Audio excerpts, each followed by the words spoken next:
Το Αιτωλικό είναι μια κομμόπολη της Αιτωλοακαρνανίας, χτισμένη σε ένα μικρό νησάκι, στο μέσο της λιμνοθάλασσας Αιτωλικού Μεσολογγίου.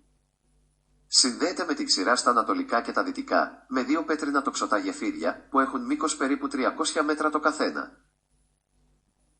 Itoliko is a town in West Greece. It is located in the middle of the Messalongi-Itoliko Lagoon. It is connected to the mainland by two stone-arched bridges with a length of about 300 meters each.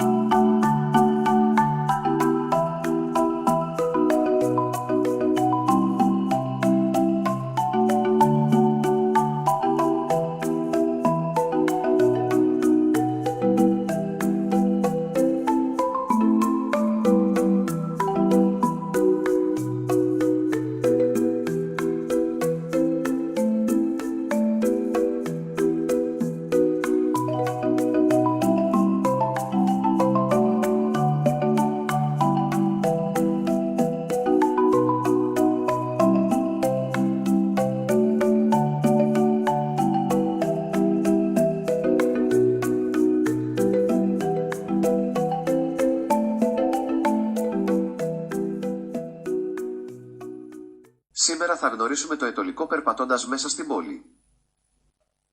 Today we will get to know Itoliko by walking through the city. Don't be fooled by the aerial shots that you saw at the beginning. I just want to give a complete picture of the city.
Έξω από το ναό βρίσκεται ο τάφος της κυρά Βασιλικής.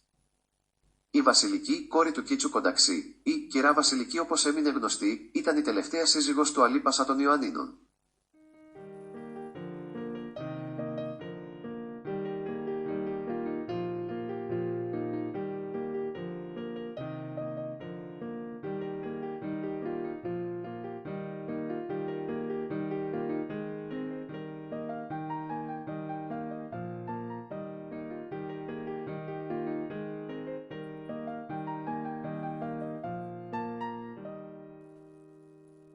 Ο Ιερός Ναός Κοιμήσεως της Θεοτόκου είναι η Μητρόπολη του Αιτωλικού και βρίσκεται στην κεντρική πλατεία. Στην πλατεία αυτή παλαιότερα γινόταν το παζάρι. Γι' αυτό και η εκκλησία λέγεται Παναγία η Παζαρίτισσα. Ο ναός καταστράφηκε από σεισμό το 1965 και χτίστηκε εκ νέου. Στην παλαιότερη εκκλησία είχαν γίνει πολλές συνελεύσεις των στρατηγών της Δυτικής Ελλάδας κατά την περίοδο της Επανάστασης του 1821. Τον Απρίλιο του 1824, μέσα στο ναό, έγινε η δίκη του στρατηγού Γεωργίου Καραϊσκάκη.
Μέσα στα στενά σοκάκια του Αιτωλικού, κοντά στην κεντρική πλατεία, θα συναντήσετε την ψαροταβέρνα Μονόματος.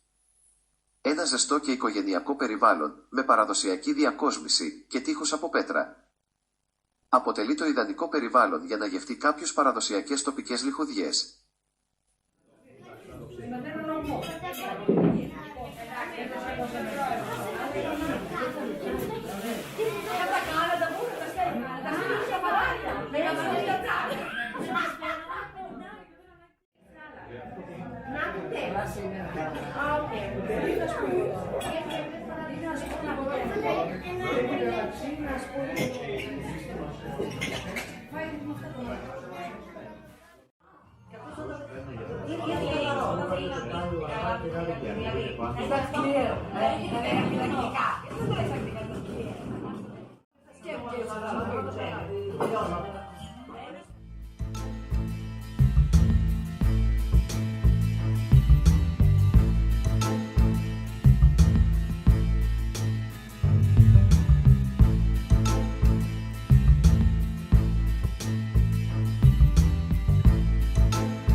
Στην ανατολική πλευρά του Αιτωλικού βρίσκεται το Μουσείο της γνωστής Ελληνίδας χαράκτριας, Βάσος Κατράκη.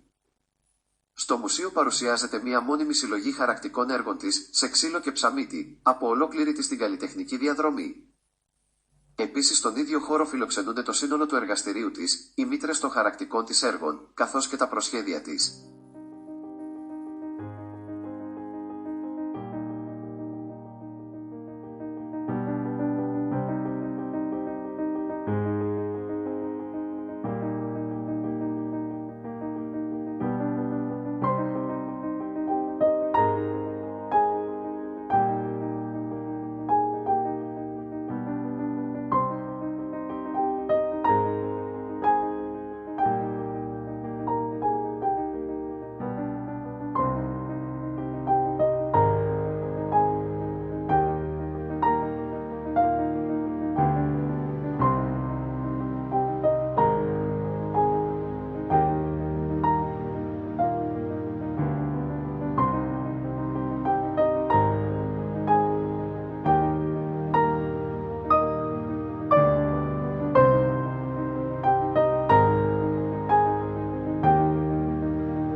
Το πάρκο αυτό δημιουργήθηκε μετά από προσπάθειες εθελοντών κατοίκων της περιοχής.